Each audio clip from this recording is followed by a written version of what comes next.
I want to say that you have a super mensch in your rabbi there. I've been a big fan of Eric Lazar's for a long, long time. He's right that we've known each other for a long time, so long that I don't remember exactly where and how we met each other, although I presume it was when we were both students at Hebrew Union College all I think those I years. knew your mom. I think I knew your mom first when she was on the UAHC board or something. Yeah, I think that's possible.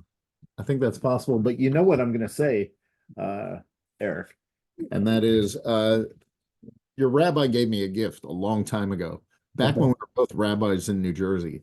And when I was moving out of New Jersey, um, he gave me he gave me this license plate, which used to be on his car because he knew I admired it a lot. You see that? Cool. I always admired that he had this Tikkun Olam license plate. And I guess when he was moving out of New Jersey, he gave it to me as a gift. He said, "You want this?" And I said, "Oh, what am I going to do with an old license plate?" He says, "No, no, you use it for your teaching when you teach about Tikkun Olam to your students." And I like reminding him that for years and years and years, the license plate sat in my office, and it got so many compliments and so many conversation starters from students, especially from children who came through my office and they said, "Is that your license plate?" And I said, "Well, I had this friend, Rabbi Eric Lazar, back in New Jersey, and he gave me this Tikkun Olam license plate." So, Eric, I just want you to see that I still have it in a prominent place in my life. I'm honored and flattered. Thank you. So, Massachusetts. You're going to talk about yourself too, right? again, You're gonna just a brief introduction of yourself too, like your what you're doing now professionally. You're oh, teaching online and okay. Well, I do stuff like this full time. I teach all over the place. where are I you teach I teach in the Hebrew College Rabbinical School here in Boston. based? I teach in their community outreach programs. Perhaps the most significant and important thing that I do is a number of years ago, before the pandemic, that's important. I started an online platform for adult Jewish learning. So if you really enjoyed this program today, the website is listed in the top margin of the document that I sent you. It's called A Tree with Roots. You get bonus points if you know the name of the Bob Dylan song that I stole that title from. And Yeah. and basically, I love teaching Torah. I love teaching Torah to adults and children, but largely adults who are the sort of people who get together in the temple on weekdays at lunchtime because they want to study about Jewish life and living and spiritual ideas and Jewish history together.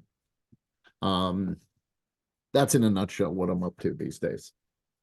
Um, And I think Rabbi Lazar invited me today because this is a significant moment in our calendar. Now that we're on the other side of Passover, we have um, the next holy day that we're anticipating is just a few days away. It's about 6 days away. That's Yom HaAtzmaut, the the 76th Independence Day of the State of Israel. And to say what's obvious, this year Israeli Independence Day is really complicated. Complicated because it's supposed to be a day of joy and awe and wonder that you and I live in an extraordinary generation. We live in a generation that knows the state of Israel. Our ancestors for 2,000 years prayed every day, 3 times a day, that that God should return them to the land of Israel and that the Jewish people should be, in the words of the Hatikva, Liot Am Chofshi Ba'atzenu, to be a free people in our ancestral homeland. You and I were part of a generation that knows that those prayers came true. That is an extraordinary thing. So I believe that Yom HaAtzmaut is a holiday that should be celebrated and a reminder that we're part of an awesome time in Jewish history. Of course, since October 7th, celebrating is a little bit complicated. It's complicated because there's so much death and pain in the world. It's complicated because there's still 130 hostages held behind enemy lines. It's complicated because of the war and the suffering of all innocent victims of war and terror that we know about. And it's complicated because of the surging Jew hatred and anti-Semitism that's happening in the world all around us. So it's slightly with heavy hearts that we go into this day. I think it makes it more important than ever that we talk about what Israeli Independence Day is all about and what it means for people like you and me, what it means for Jews of the diaspora to be part of a generation that knows of a state of Israel. And I'll say one other thing before we get down to business here, and that is there's something, Israelis did something kind of amazing with their calendar that we don't have in America, that we're a little bit distant from. I'll explain. On Monday is Yom HaZikaron, which is Israeli Memorial Day. Memorial Day for fallen soldiers and for victims of terrorism and all the victims of Israel's wars since its independence. And on Monday evening, Memorial Day will segue into Yom Ha'atzmaut, into Independence Day. And I've always thought that there's something kind of amazing that Memorial Day and Independence Day are linked to one another in one 48-hour whole. I mean, think about for you and me, Memorial Day takes place over a long weekend in May, and then Independence Day isn't till a month and a half later on July 4th. So those two dates in the American calendar are different, separate, and distinct from one another. And so what does that mean? It means that Memorial Day kind of becomes a long weekend and a day for barbecues and going to the beach, unless you're a military family. And then you understand what Memorial Day is all about. And Independence Day, 4th of July, is a day for fireworks and picnics and stuff like that. In Israel, though, because the 2 days are linked and inextricable from one another, it means you can't miss the message that Memorial Day means that there's 0 degrees of separation between everybody and somebody who was lost in fighting for independence.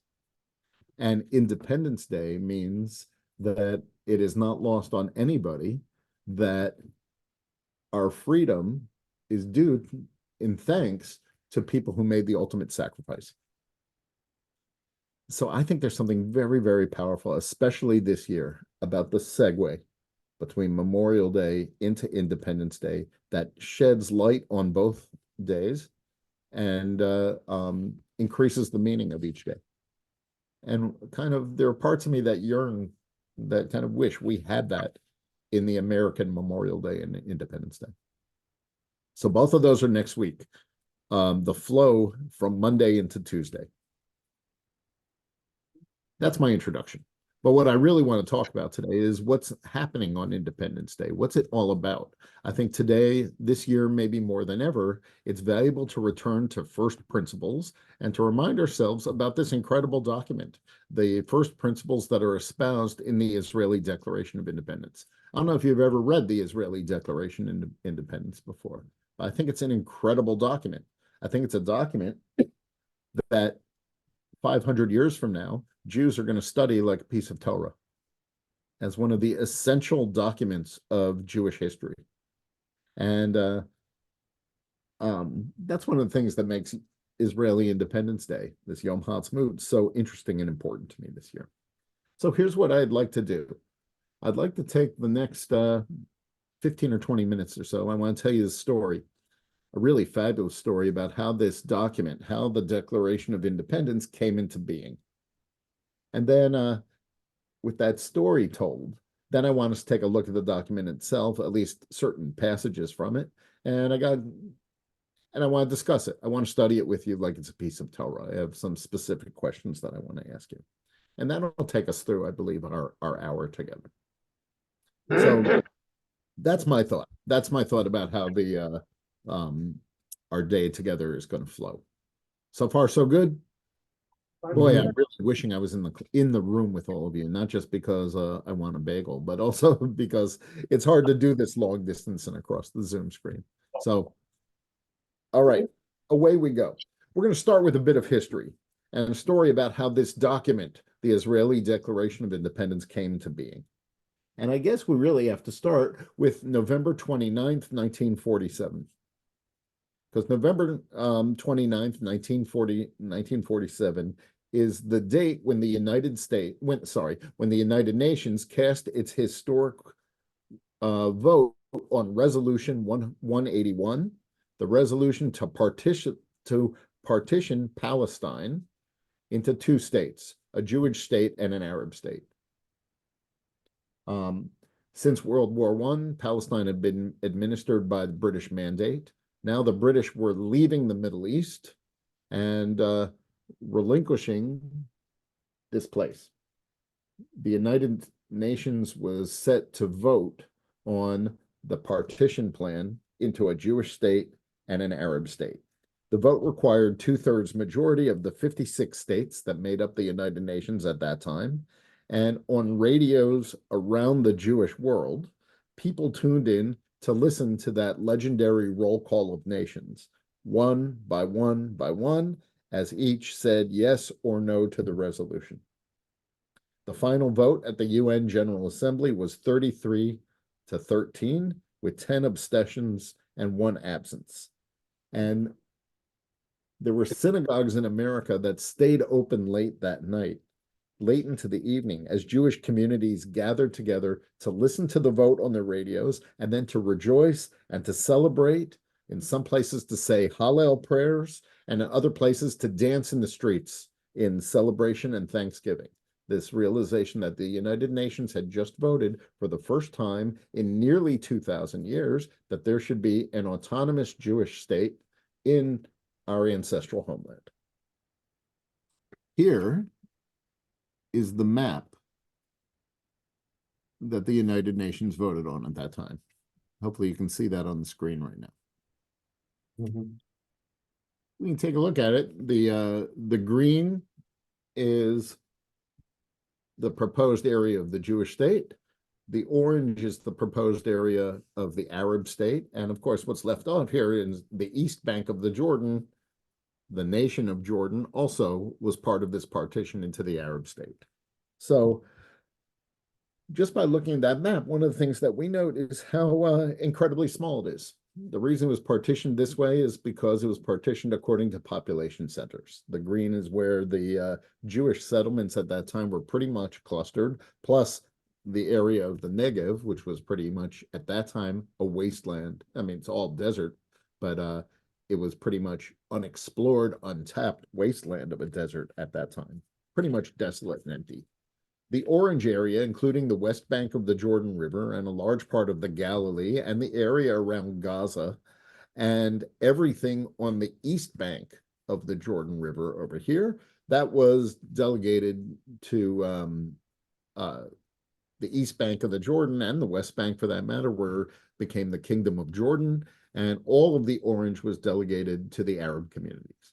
This was the first of many two-state solutions that were offered to the crisis that we're still experiencing today, the crisis of two peoples living in a single land.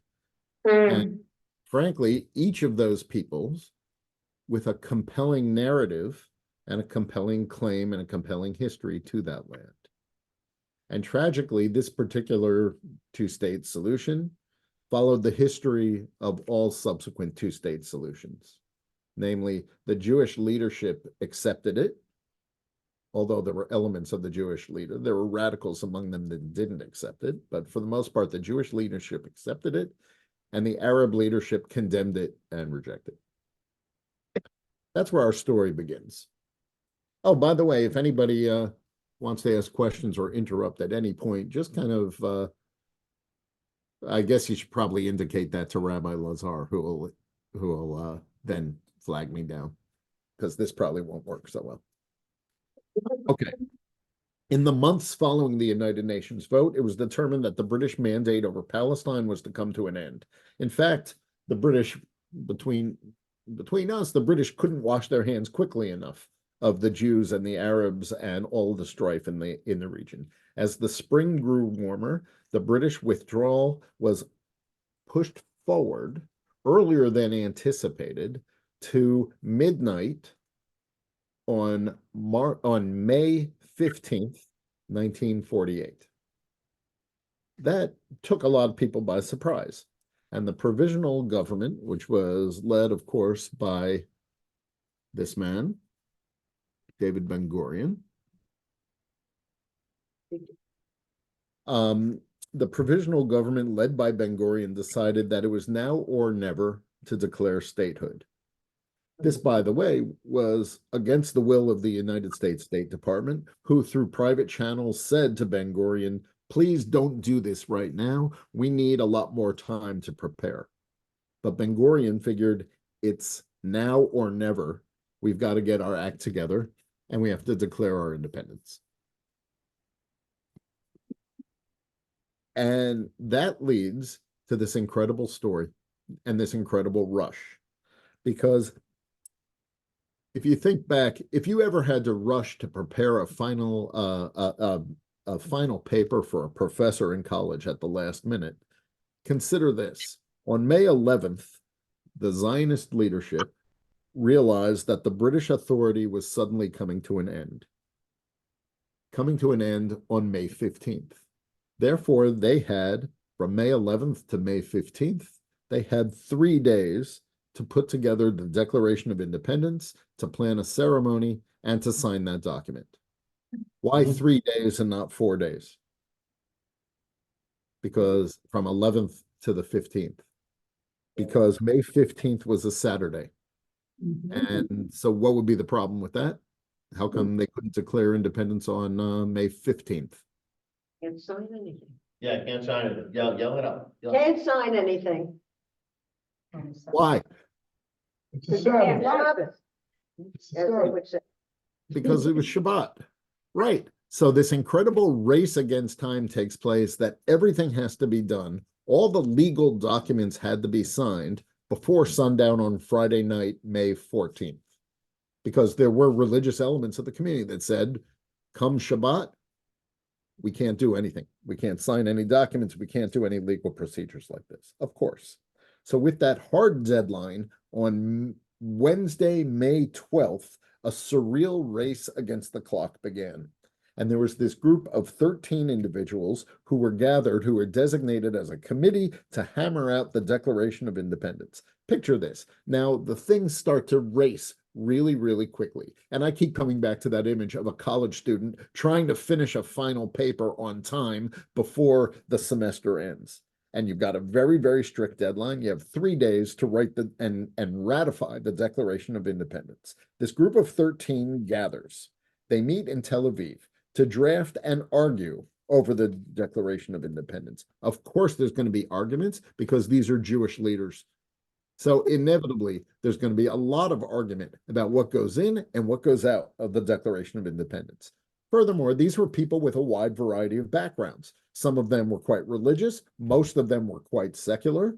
They were from a variety of backgrounds. They were from a variety of political outlooks in addition to theological outlooks. They had plenty to debate about what this text should be. Let me give you a few examples. The first crazy thing about all of this is this. Every question that you and I now take for granted about what the new state was going to be, what it was going to be like, was up for grabs from most basic sort of things. For instance, what was this new state going to be called?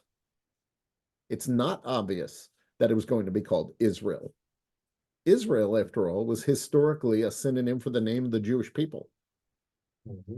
And also, historically, it was the name of the land, Eretz Yisrael, the land of Israel. It was not, historically speaking, considered to be the name of a political state. We're going to talk more about this in a little while. I just want to put on the table some of these obvious things that you and I take for granted were not taken for granted and were not obvious in that time. What would be the official language of this new state?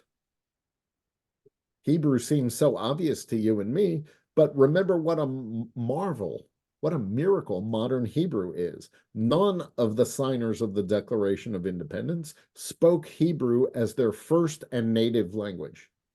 They were all latecomers to the Hebrew language. That's amazing. And perhaps the stickiest hurdle of all, should we mention God in the Declaration of Independence?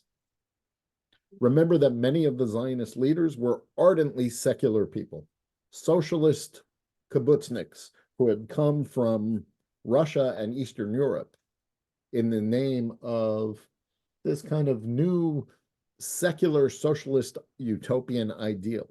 Many of them objected to having the word God in the document. Many of them insisted that they should not have to proclaim, I believe in something against their will. And on the other hand, there were two Orthodox members of the committee who argued that a document signed on behalf of the Jews of the world could not omit the name of God. So what do? We're going to get to that in a little while also. I'm going to leave you hanging, but we'll get to it in a little while. I just want to point out here in this part of the story that the battle for the religious soul of the state of Israel had already begun in earnest at this point. We're still trying to resolve some of those things today. Back to the story, these were some of the sorts of challenges that the committee had to deal with. Later in the program, we'll talk about how those were resolved. Back to the story. Planning the ceremony was this man. This man is less well known to students of Israel. Even Israelis have forgotten who Zev Sharef is. He's a really, really interesting figure. I mean, on one hand, he was a bureaucrat. He was the secretary of the national administration.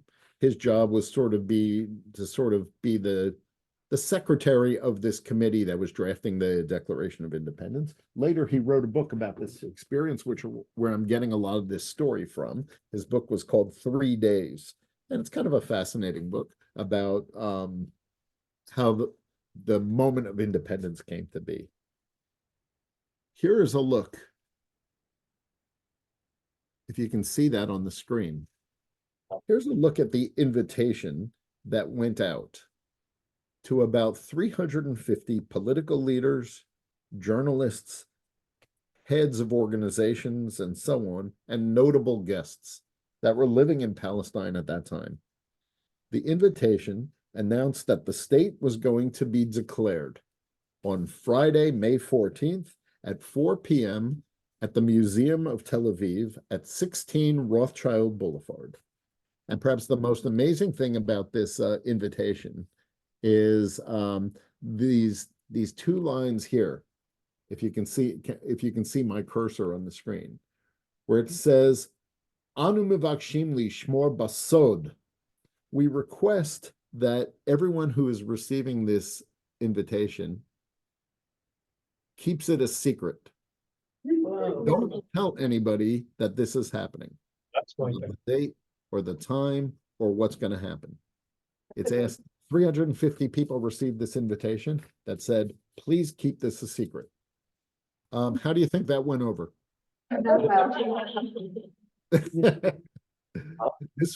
This is the worst kept secret in the history, in maybe all of Jewish history. But Rabbi Gold, we have a question. go ahead.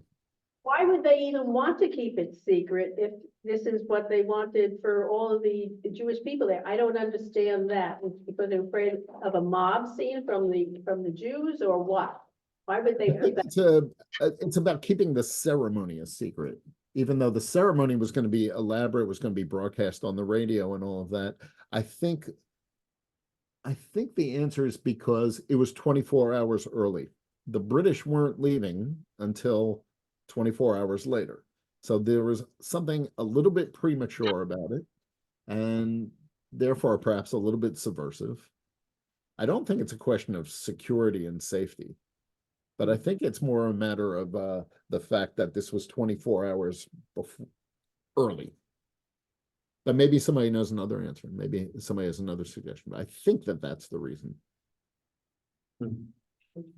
Still, what you need to know as far as history goes is there was not a single person living in the entire, in all of Palestine who was not aware of what precisely was about to happen on Friday afternoon at 4 p.m. Namely, that the Declaration of Independence was going to be signed and the state was going to come into existence. But please don't tell anybody. Okay, the committee gets together and is doing its work. It's Thursday night now, 24 hours before the event is supposed to take place, before the gathering in the museum on Rothschild Boulevard. Thursday night, Ben-Gurion takes the draft of the Declaration home and proceeds in a sort of unilateral way to rewrite much of it. That late night, he takes matters into his own hands. He makes some of, shall we say, executive decisions so that the Declaration of Independence would be finalized. Basically, from what was a very long document, he shortened it extensively. He trimmed a lot of the flowery language of it, and he resolved the God crisis in his own unique, inimitable way, which we'll talk about in a little while. Friday morning, the council gathers back in their offices to meet one last time in order to ratify and finalize the document. The wording was agreed upon at 3 p.m. 3 p.m. Remember, the ceremony was going to take place, was called to take place at 4 p.m. across town in the museum. At 3 p.m., these people in the provisional offices of the government on the opposite side of Tel Aviv finished, agreed upon, said the draft is prepared. At that moment, all the delegates that were at that drafting committee ran out of their office, went home. They rushed home to change their clothes, to put on formal clothes, and to get across town to the museum for the event. The only person who stayed behind was Zev Sharef, who I showed you an image of a moment ago, the secretary.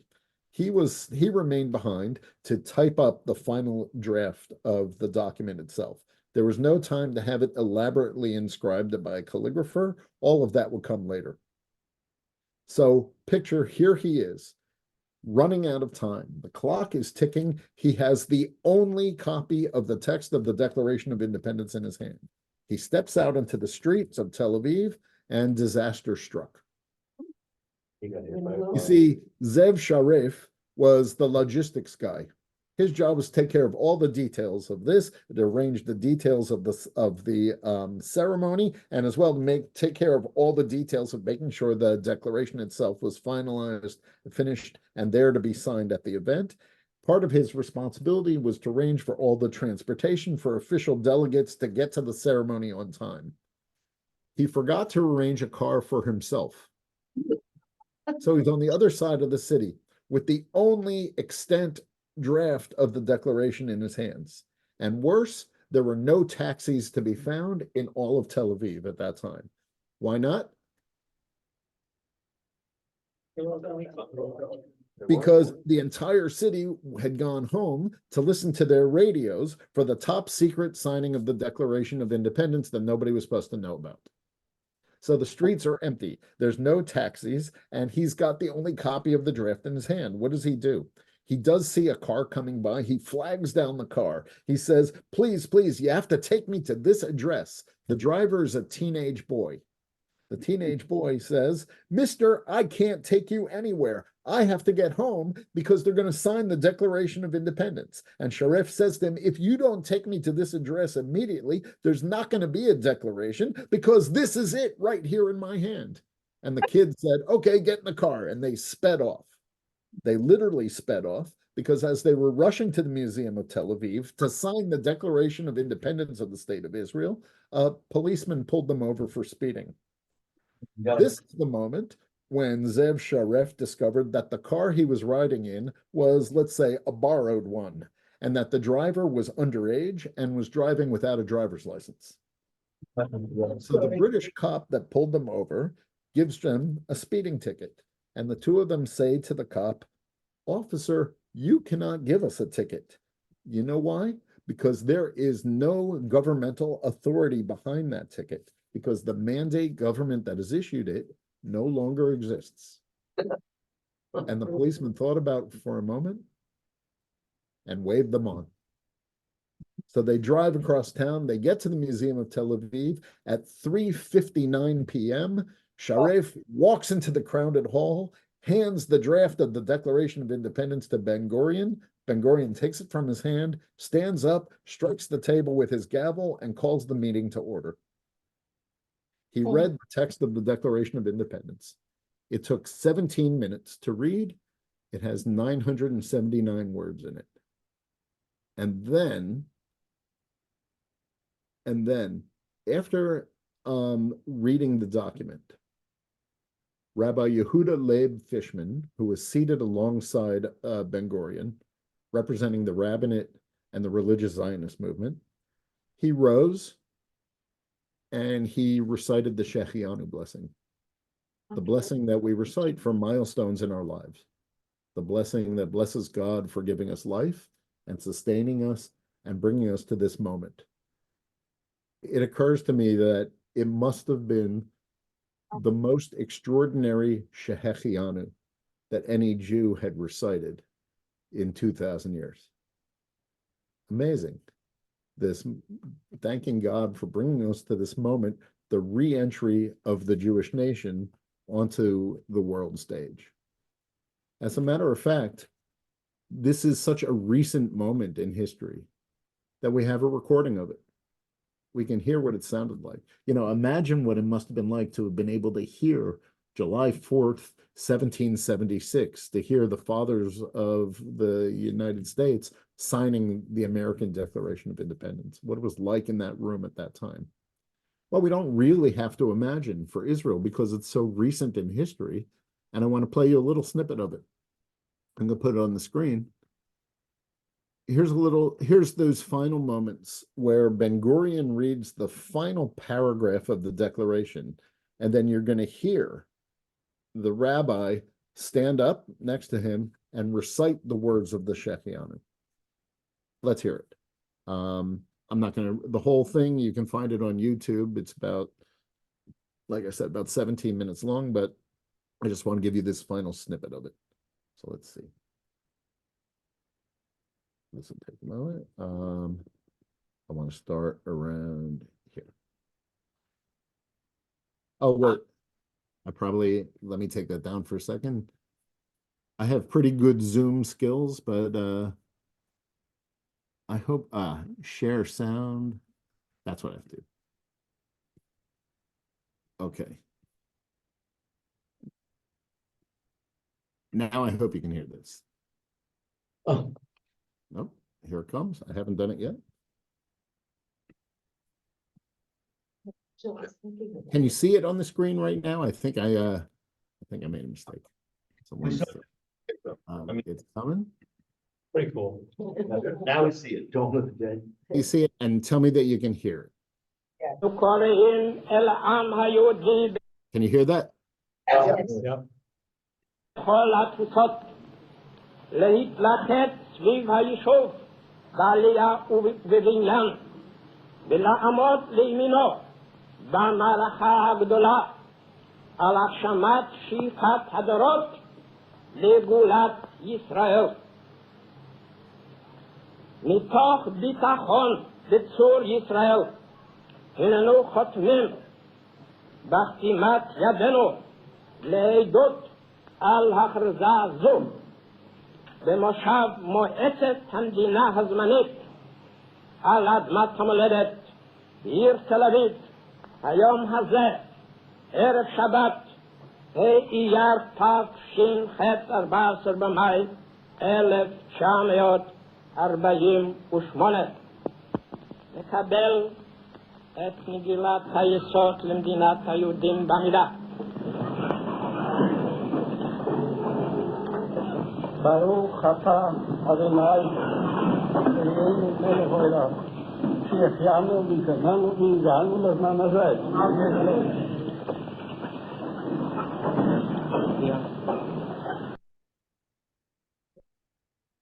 It's pretty awesome. Yeah. You can tell me you could hear that okay. Yes. Okay, good. It's pretty incredible that we have that moment and we can hear it. The most amazing Shechianu, I think, in Jewish history, being recited at that moment as the Jewish nation re-enters history and the state comes into being. After he said Shechianu, what happened next was the delegates came forward one by one to sign the document. Well, kind of. After all, what did they sign? Basically, they signed a blank piece of parchment because the declaration being done at the last minute, it was paper clipped. The typed draft was paper clipped to this piece of parchment. They signed the parchment, and later on, the document would be done in nice calligraphy, and then it would be sewn together with needle and thread. One by one, they came up and signed this document. And again, I find myself imagining what that moment must have felt like. I'll give you one testimony of what that moment must have felt like. Because this is the memoir of Golda Meir. She was one of two women who signed the Declaration of Independence. And I think her words here are pretty powerful about what it felt like to be in that room to sign that document at that particular moment after reciting the words of Shechianu.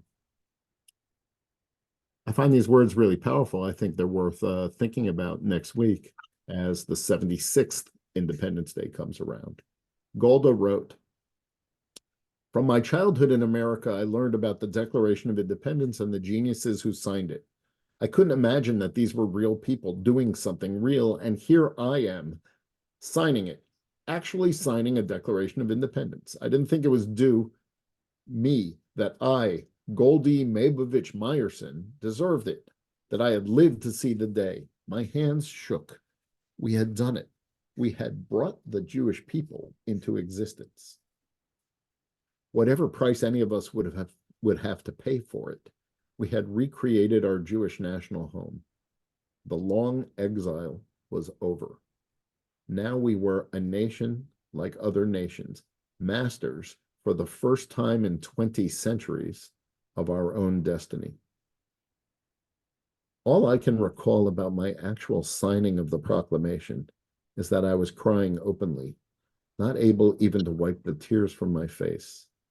When David Pincus asked me why I was crying, I said, one, because of the honor, and two, because there are people missing here who had more of a right to be here and sign it.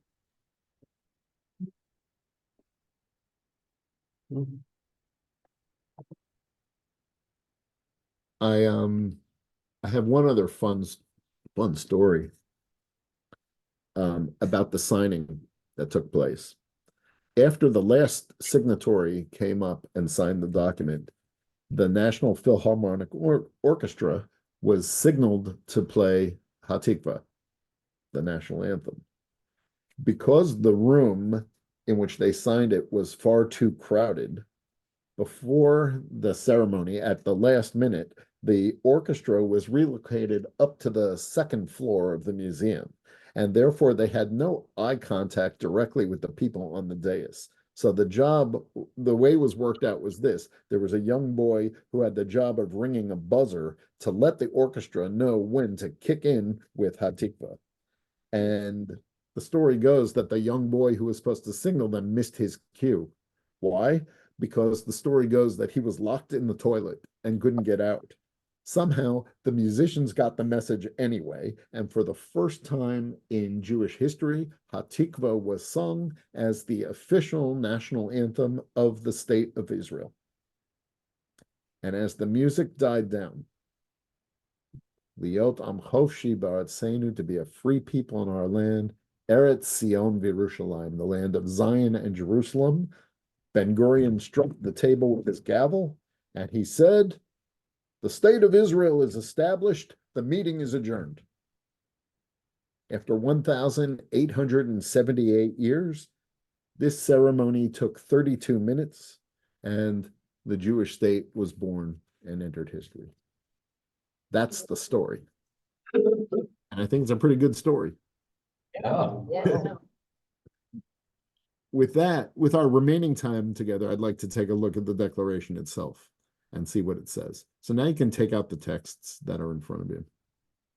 I've indicated the whole document is pretty short and pretty wonderful. Like I say, worthy of study. Worthy of study and parsing its words, like a text of Torah. But I've marked 4 sections of it with that are boxes that I think will take us through the rest of our time together today. So, and what I'd like to do is I've been talking for the last half hour for the most part. I'd like to invite people in the room to read these passages out loud, and then we can discuss them together. Actually, I have like one kind of a question about each of these sections that I really want to explore with you. For instance, on page 1, I don't know if your copy, oh, I can put them on the screen too. So And that's for the people who are zooming from a home as well. So take a look at this. On page 1 in the purple box towards the bottom of the page, I've marked this section. You know, just like the American Declaration of Independence begins with a preamble. We the people, in order to form a more perfect union, kind of, oh, I'm sorry. That's the US Constitution. My mistake. Forgive me. It's still, just like the United States Declaration of Independence starts with its list of grievances against the King of England and makes its case, the Declaration of Independence of Israel starts with a preamble that makes its historical case. It talks about the history of the Jewish people and the relationship with this land. For another time, in another context, the interesting thing would be to say what's in and what's out. But what I want to point out here is one of the things that's in is a reference to the Holocaust. Remember, the year is 1948. World War II ended in 1945. So the Holocaust is a fresh wound to the Jewish people.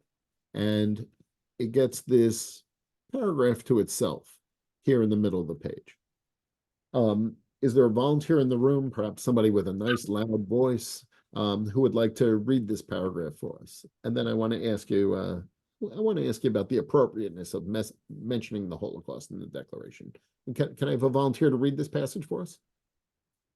The catastrophe which recently befell the Jewish people, the massacre of millions of Jews in Europe, was another clear demonstration of the urgency of solving the problem of its homelessness by reestablishing in Eretz Israel the Jewish state, which would open the gates of the homeland wide to every Jew and confer upon the Jewish people the status of a fully privileged member of the community of nations. Thank you. And, you know, and to say the obvious, this is 6 paragraphs later. They're mentioning Jewish history. They go back to the days of the Bible. They talk about Theodore Herzl. But this paragraph unto itself mentions the Holocaust. Still a fresh wound. And the reason what I want to ask you about it is, I want to ask you, do you think it's proper to mention the Holocaust here in the Declaration of Independence? The reason why I ask is Israelis and historians and me, I think it's really important to make the case that Israel doesn't exist because of the Holocaust. Israelis are understandably defensive about this. If you know history, you know that the Zionist movement had been, by 1948, had been going on for well over 100 years. It had been gathering momentum for a century. Theodore Herzl gathered the first Zionist Congress in 1897 and wrote in his diary that night, "Tonight, we founded the Jewish state. We didn't know it. We don't know it yet, but 50 years from now, they're going to say, here in Basel, Switzerland in 1897, we founded the Jewish state." Anyway, the point is, all this happened long before the Holocaust. And there's still people out there who say Israel exists because of the Holocaust. And I think we have to know our history better to know that that's not really true. And yet, here in the Declaration of Independence, they found it important to give a whole paragraph to the catastrophe which recently befell the Jewish people, the massacre of millions of Jews in Europe. Anybody, do you think it was proper to mention the Holocaust in this Declaration of Independence? Is anybody troubled by that, or anybody say, of course, this has to be part of this? What do you think? Was it appropriate to have this here? It was fresh. I didn't quite hear that. I'm sorry. So It was fresh at the time. Most of us here weren't alive at the time. that's right. So theoretically, don't you need to be reminded about history? I was there. I was. Well, but you may not have been able to sign the declaration at the time either. You know, your typers would have prevented that, but. So not everybody who's here in the room right now was around at that time, but it was fresh. Not everybody. That's what I just said. I didn't say nobody. I said not everybody. Be careful with my words. I try to be respectful at the same time. But Rabbi Gold, the point is that it was fresh at the time and it was on everybody's mind. And yet, you might say, but we're trying to create a document that transcends history a bit. Do we have to talk about what happened in the last 3 or 4 years? Oh, maybe it's one of those historical, one of the several historical things. We have one more question. Yeah, well, there, of course, is historical precedent in the US Declaration of Independence, because they list the things that the king had done very recently. Exactly the same thing. We cannot continue under these circumstances because of what had been done to us. It's also a constant reminder. And most of the people who were there had come from this particular event. Therefore, their existence was dependent upon that action, as bad as it was. You said that very nicely. I appreciate that. I propose that maybe from this remove of time, it's not so controversial anymore. But I would propose an answer similar to the answer of my teacher, Yossi Klein Halevi, who writes about this stuff. Who said, it's important that you and I know the Holocaust doesn't explain why there's an Israel. Israel would have come into being, I think history just kind of proves this. Israel would have come into being one way or another by 1948. The Holocaust doesn't explain why we're here. What it does explain is what the stakes are and why Israelis and Israel's supporters fight as fiercely as we do.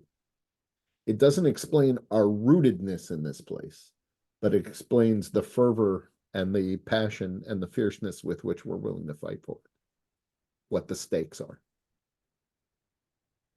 Let me show you something else. Let's go on to the second page. This red box. Oh, I'm Rabbi, sorry.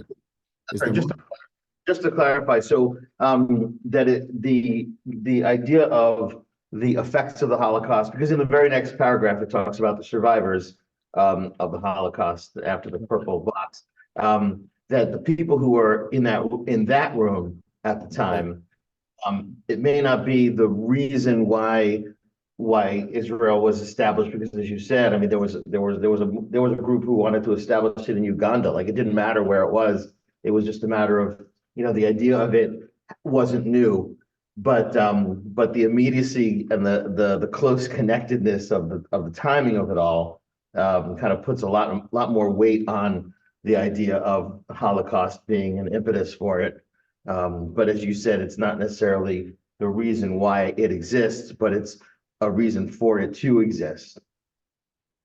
Yeah, I see what you're saying. I thought we were going to say something slightly different too. I mean, your point's very well taken, Rabbi. I would also say, yeah, what's going on in that paragraph afterwards is a reminder that while the Holocaust was raging, nations of the world around the world closed their doors, locked their gates to Jewish refugees from Europe, including the United States. We remember the story of the St. Louis, which carried refugees from Europe up and down the U.S. East Coast and was turned away from every port and told that they weren't allowed to enter the United States. And ultimately, the St. Louis was forced to turn around, go back across the Atlantic, back to Europe, and all of the Jews on that ship were murdered in the camps. So I think, again, Israel didn't come into being because of this. But I think in 1948, everybody understands what the stakes were. That when Jews, I got to say, I hesitate to say this because this is like a history class, not a current events class. But when I see this surging anti-Semitism, and when I see what's going on American college campuses, not only, who, and the message there is this anti-Israel, anti-Zionist message that Israel shouldn't exist. And when I kind of see these images from American college campuses today, I'm kind of reminded more than ever of why we need an Israel. You know, because so many places where we thought were safe, protected havens for us, we see in Jewish history how those places can turn on us. That's a little bit of a heavy thought for today, but One more comment, real quick. Independence Day is going to raise all these heavy thoughts. So again, the point is not why we're here, or not how we came to be here, but the urgency of our being here. Yeah, sorry, go ahead. Just gonna say, is it that the Holocaust accelerated it becoming a state at that time? That's possible.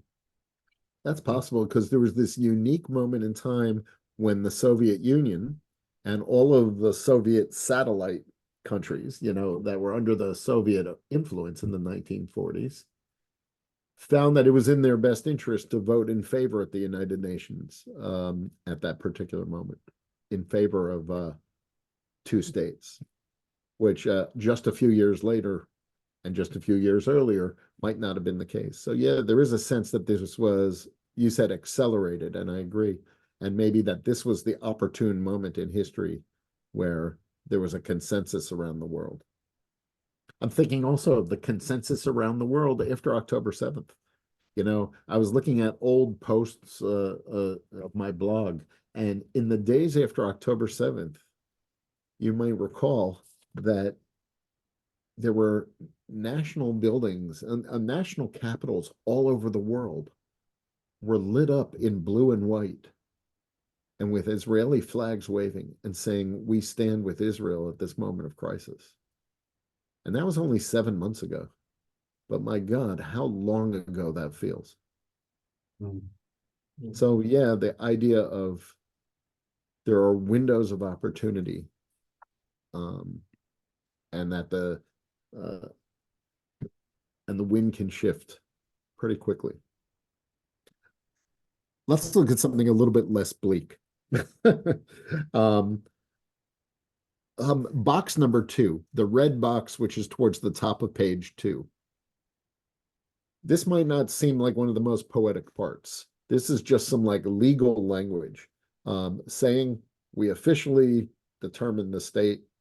You know, this sounds like legalese here. But there's two important things going on in this box. One is, by what right do we have to declare independence? And I want to ask you about that. And then the second one is about the name of the state. The woman who I see in profile towards the front who read the previous passage, I don't know will you tell me your name? I'm sorry, I didn't hear. One more time, just your name again. Oh, my name is Jane. Hi, Jane. Would you read this box for us also? Where it says accordingly.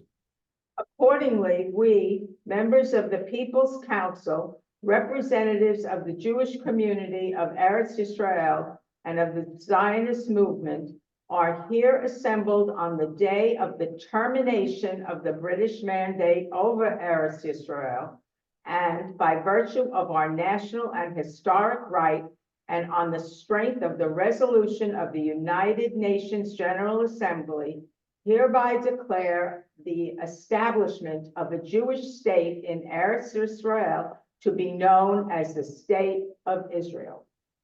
I have two questions for you about this box. The first one is, by what right did they sign this declaration? I mean, I'm going to tell you the answer, but I want to ask you what these things mean. The first one says, by virtue of our natural and historic right. What does that mean? That goes way back. So answer number one, by what right do we declare independence? Answer number one is, natural and historically, it's our right to do this. Tell me what that means. They're thinking. The interpretation, Oh. interpretation of the Bible, you can Yeah. stretch it as far as you want. Okay. You know, that's an interesting answer. There are always people who like to cite the Bible and say, the Bible said God gave us this land. Nowhere in this declaration does it say that. There are no biblical quotes anywhere in the Declaration of Independence. I think that's important. I think it's really important to say we don't have to resort to religious arguments saying God gave this to us. Yeah, like I said, there's always people who want to make that argument, and they're often people who, forgive me, who we don't necessarily want to be associated with. But that's not the same thing as natural and historic right. They've established cities, they've established kibbutzim, they have moshavim, they have whatever. They've been living on the So land. they're saying, and I think you're onto something, much more recent history, like the history of the last 150 years, means that we're here. We've worked this land. We came here as immigrants, and we don't intend to leave. That's a nice answer. I would also suggest that what's going here is not a religious argument, but a much longer view of Jewish history, of every place where Jews found themselves throughout the history. Many places in the Christian world and in the Islamic world, we were treated as guests, not as citizens. Jews always kind of kept the mindset that they were sojourners at every place that we lived, even places that we lived for many generations. And our neighbors often reminded us that you're just visitors here. It wasn't until, well, what was the first nation in human history to give Jews full citizenship and equal rights? Us, right? United States of America in 1776. And a close second was France after the French Revolution under Napoleon. But so Jews always were kind of aware, either in our own mindset that we were just traveling through, and in our neighbor's mindset that you're not really citizens here. So where else would we be at home? There's this sense of our natural and historical history reminds us that there's one place that is our historical homeland, even if it was a long, long time ago. But there's another answer. That answer might not be convincing to the whole world. It might not even be convincing to everybody sitting in the room right now. So there's a second answer. And on the strength of the resolution of the United Nations General Assembly, remember, back from November 1947. So they're also saying we also have a legal right to this, reminding us, enshrined in the Declaration of Independence, if you don't like the argument from Jewish history, we also have a legal right that started with the League of Nations back in 1917 and continued with the United Nations in 1947 that said there's a legal right to a Jewish state in this place. Both of those rationales, I just want to point out, some might be more convincing or less convincing to you, but I want to point out both of those rationales are included here in the Declaration. And then there's one other thing. The last line that Jane read for us is to be known as the State of Israel. I already told you that it was kind of controversial what the name of this new state was going to be called. It was not obvious that it was going to be called Israel, and it was a little bit controversial. After all, like I said, Israel historically was the name of the Jewish people writ large. That's the way it appears in the Torah, that's the way it appears in our prayer book, and so on. So I just want to kind of ask you theoretically, if this place was not called Israel, what were some alternative names that this new country might have been called? Okay, wait, Rabbi, you can help me out. What are people calling out? Palestine, Judea. Okay, so Palestine, because that would be continuity. On May 13th, it was called Palestine. So maybe on May 15th, it should still be called Palestine. By the way, that was a perfectly neutral name. The name of the Jewish English language newspaper that was based there for decades is called the Palestine Post. It was only after the independence that it renamed itself the Jerusalem Post. In fact, until Palestine became Israel, everyone who lived there were Palestinians. There were Palestinians. There were Palestinians. So that's a perfectly valid possibility. What's another possibility? Judea. Okay. What's the argument in favor of calling it Judea? Because of the division of north and south, the kingdom. Oh, you know your biblical history, that's right. So Israel was just the northern kingdom. Judah was the much larger, much more enduring lower kingdom, with Jerusalem as its capital that King David founded. And for that matter, who are we? We're Jews. So it would make sense that the Jewish state would imply Jewish in it. The name Judah or Judea sounds more Jewish, literally. Okay, so that's a possible answer. New Europe. Mhm. What's Okay. another possible answer? New Europe. New Europe. I didn't quite hear that. New Europe. Continent. Like Europe, European, Europe. Well, that sounds like Theodore Herzl, who had this vision of we're going to create a new Vienna. Tel Aviv was going to be like this new Vienna on the banks of the Mediterranean Sea. Okay. We're talking to you from New York, right? And there's New Jersey and there's Gotcha. Gotcha. Give me just one or two more Jewish sounding names. Moshe. Well, that's Jewish. New Jerusalem. New Jerusalem. What was the name of this movement that created the state? Eretz Zion. Yeah, it's the Hey, so why isn't the new state called Zion or Zion? After all, the movement that created it is called Zionism. So wouldn't Zion be the natural result of the Zionist movement? It would be a perfectly good choice, right? And one other possible answer that I can think of that no one in the room is naming is, how about Aber? You think Aber would be a good name? Absolutely. Why? What does Aber mean? Yeah, exactly. Aber is the root of Ivri or Ivrit. It means Hebrew. And if you recall, in the early 20th century, Hebrew was a very popular word, a kind of very popular stand-in for Jewish. You know, it was considered a little bit classier than the word Jewish in the 19th and early 20th centuries. That's why Rabbi Lazar and I are graduates of Hebrew Union College, because when that school was founded in the 1800s, Hebrew was considered a classier, more sophisticated word than Jewish. And our movement was called the Union of American Hebrew Congregations. Exactly. And a lot of synagogues that were founded in America in the 19th century were called United Hebrew Congregation or something like that. So this place that's built, that comes out of that world where the people speak Ivrit, maybe Hebrew would be a good name for that thing. Anyway, in truth, this was also one of the last minute decisions that the committee had to make. And it was controversial in some quarters. Critics of Ben-Gurion said to him, "How dare you call your state Israel?" After all, historically, Israel has been the name of all the Jewish people, and only a segment, only a fraction of the Jewish people actually are going to live in this state. But what you're doing, this was Ben-Gurion's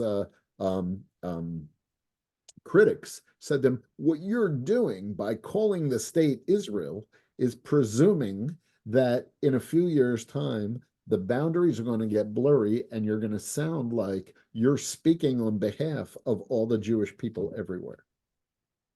And you know what? I think that's exactly what he was doing.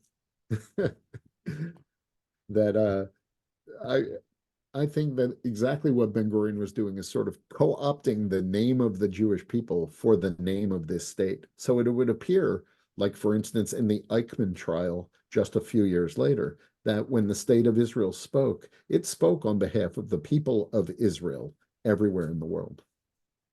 That makes us a little bit uncomfortable, but it makes me very uncomfortable, actually. But I do think that that was not beyond him, that that's part of why he called his country Israel. Let me show you one more thing before we're all done. And that's the next paragraph, the green paragraph here. Oh, actually, let's do the green. Rabbi, I have a few more minutes. Can I go a little bit past 12:45? Everybody okay with that? Yeah. All right. Okay, Sure. I got two more things to show you. The green box is the box that is everybody's favorite part of the Declaration of Independence because it's the most noble, the most aspirational part. It's the part where we guarantee we're going to preserve everybody's rights. Jane, would you read that part as well? The green box where it says the state of Israel will be open. He doesn't want to gamble on anybody else at the moment. Okay, sure, whatever. He knows one name. The state of Israel will be open for Jewish immigration and for the ingathering of the exiles. It will foster the development of the country for the benefit of its inhabitants. It will be based on freedom, justice, and peace as envisaged by the prophets of Israel. It will ensure complete equality of social and political rights to all its inhabitants, irrespective of religion, race, or sex. It will guarantee freedom of religion, conscious language, education, and culture. It will safeguard the holy places of all religions, and it will be faithful to the principles of the Charter of the United Nations. I think for most people, that's their favorite part of the Declaration. It's the noblest, highest ideals that the state was built upon. I think it's aspirational. Sometimes Israel, modern Israel, falls short of these principles that are enshrined in the Declaration. I think you and I and people who care about the well-being of the state of Israel and its moral character should know this paragraph, be reminded of it, and strive to create an Israel that lives up to the ideal that's being expressed in this paragraph. But let me just show you one other controversial thing before we're all done, and that's the box at the very end, the box in orange that I put right before the signatures. This also is not the most poetic part. It's the big wrapping up, but there's one subtle thing that happened here. Let me read it and tell me what's the subtle thing that happened in this box. Placing our trust in the Rock of Israel, we affix our signatures to this proclamation at this session of the Provisional Council of State on the soil of the homeland in the city of Tel Aviv on this Sabbath Eve, the 5th day of ER 5708, the 14th of May, 1948. Did anybody catch the subtle thing that happened in this box? The Rock of Israel instead of State of Israel. They said in the Rock of Israel instead of the State of Israel. Oh, who's the Rock of Israel? Yeah. In Hebrew it says, Sharon said Rock of Israel instead of the state of Israel. uh-huh. So she's halfway there. Place our trust in. God. So the Hebrew here is Tzur Yisrael. Maybe you recognize that from the Siddur. Or After in the morning services, you say Tzur Yisrael, Kuma Bezrat Yisrael, a Rock of Israel, come up and stand up and save the Jewish people. So remember back in the story when they had 3 days to hammer out the declaration, and one of the biggest sticking points was, do we mention God or do we not mention God? There were Orthodox people in the room who said, I am signing a document on behalf of the Jewish people everywhere in the world. How dare we not mention God, gratefully, for bringing us to this moment? And there were other people in the room who said, you know what? I fled from a place of coercion and oppression to this place of freedom, to establish a state based on, among other things, religious freedom. I am a secular person, and I refuse to start the state this way by invoking a God I don't believe in. So there were kind of butting heads. Do you include God in the Declaration of Independence, or do you not include God in the Declaration of Independence? This is one of those things that Ben-Gurion took home and solved by himself unilaterally. He put in the phrase, Tzur Yisrael, Rock of Israel. This is the closest this document gets to mentioning God.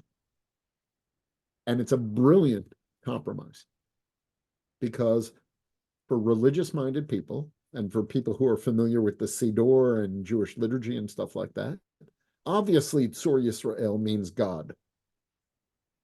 And for people who are more secular minded, it's ambiguous. It can mean lots of things. It could mean the Jewish people themselves. It could mean the land itself. It could mean the dream of Jewish restoration that's kept us alive throughout history. What's our rock in which we place our faith? Could be a lot of things. It depends on who you are and how you choose to read it. I think that is a brilliant and amazing compromise. So the name of God doesn't appear in the Declaration anywhere unless you choose to hear it as such. And there it is in this Tzur Yisrael. So listen, we're just about done. Let me give you the conclusion of all this road that we've traveled in the last hour and 15 minutes or so. 7.5 hours on that amazing Shabbat, 7.5 hours after the declaration was signed, the British mandate in Palestine came to an end, and the state of Israel officially came into existence. It was 6 p.m. in Washington, D.C., and at 6:11 Eastern Time, the White House released a statement recognizing this government, becoming the first nation in the world to recognize the state of Israel. And soon after that, the next two foreign governments issued their recognition. And this is probably a good trivia question. If you're ever on like Final Jeopardy, or a really weird version of Final Jeopardy, I suppose. The United States was the first nation to recognize Israel. What was the second? Tel Aviv was bombed, Egypt for this invasion. The answer is Guatemala. I don't know why or how, but it's an interesting Jewish trivia fact that the second nation to recognize the state was Guatemala. The third nation to recognize the state of Israel officially was the Soviet Union. Quick question. So I know when I've been to Guatemala a couple of times with the organization that I work with, Maya Works, the one that makes these kippot I talk about a lot. Oh, yes. And they're everywhere. The Guatemalan people are so proud of the fact that they were the second nation to acknowledge. The question here is why? Yeah, why? I don't know. I don't know. I need a stump to.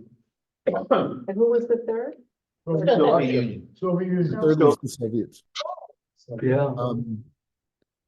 Things change. That would be a cool topic to come back and teach about, though, because the story of, especially the story of Latin America and South America, and how they came on board as a bloc in 1947 to vote for the state of Israel, is an amazing story in its own right. But I can't do justice to it right now. But that story in and of itself could be something that we study together next time. Especially the history of Uruguay, of all places. Uruguay and Israel have an amazing relationship, and there's a reason why so many cities in Israel, Haifa, Jerusalem, Tel Aviv, and many others, have streets called Rehov Uruguay, Uruguay Street, because in those early days it came on board to support the existence of the state very, very early.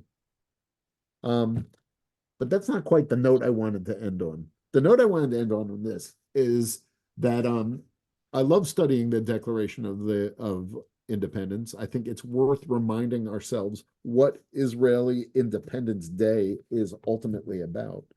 And of course, to remind ourselves that there's an unfinished task, which we couldn't be clearer about this year, that's for sure, to strengthen Israel both without and within. Without, from enemies who want to hurt us, certainly, and from within, about strengthening, about creating a state of Israel that lives by the highest ideals and aspirations that are enshrined in this document, which is not a legal document, but it's an aspirational document.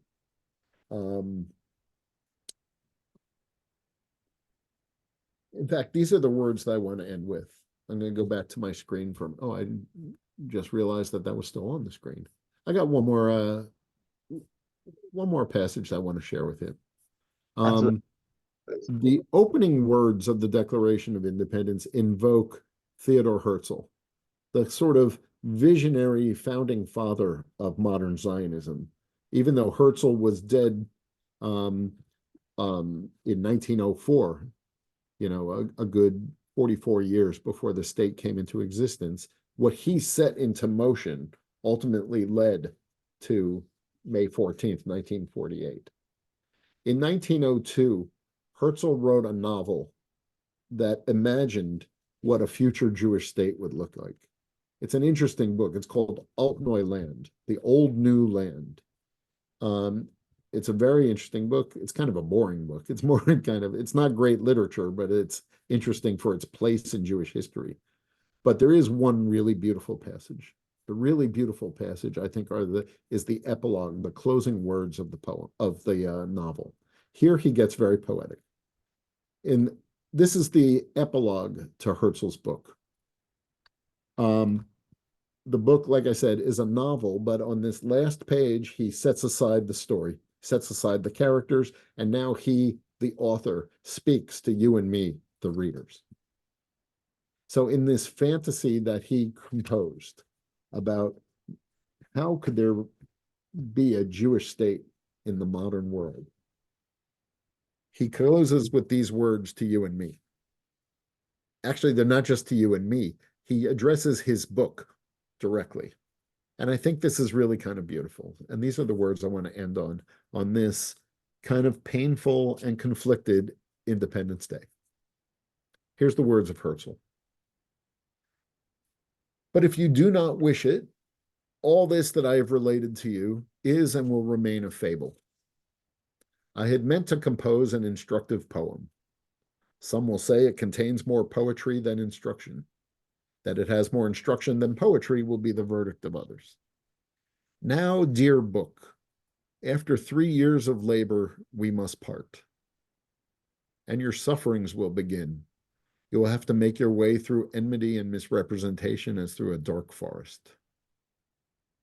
However, when you come among friendly folk, give them greetings from your father. Tell them that he believes dreams are also a fulfillment of the days of our sojourn on earth. Dreams are not so different from deeds as some may think. All the deeds of men are only dreams at first, and in the end, their deeds dissolve into dreams.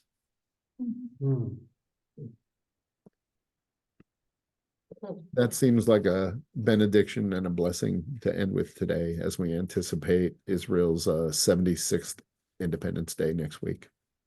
I just want to say thank you. It was really a pleasure to be with all of you today. I hope we get to meet each other in person sometime, and thanks for coming to this Lunch and Learn today. I turn it back to Rabbi Lazar. Before you leave, you know, something I just want to point out about Rabbi Gold that I was going to say at the beginning, but I wanted you to discover it for your own self, just a personal story. One of the things I love about Rabbi Gold and how he teaches is he really loves what he's teaching, and he really loves who he's teaching and that he's teaching, and it comes across because he just treasures every moment that he experiences. And I came to know that firsthand when his first son was born. His first child, and the bris was in the house. And how old is he now? He is 23. And he, by the way, he works at the Israeli embassy in Washington, D.C. I was in the house for the bris, and someone asked Rabbi Gold, "Are you getting any sleep?" And his answer was, who would want to sleep? This is too amazing to miss the moment. That was his answer. So He learned. anyway, so thank you so much for being with us.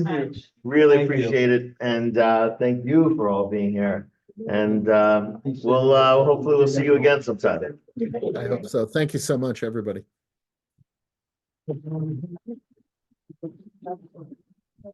Take it. Bye, Rabbi.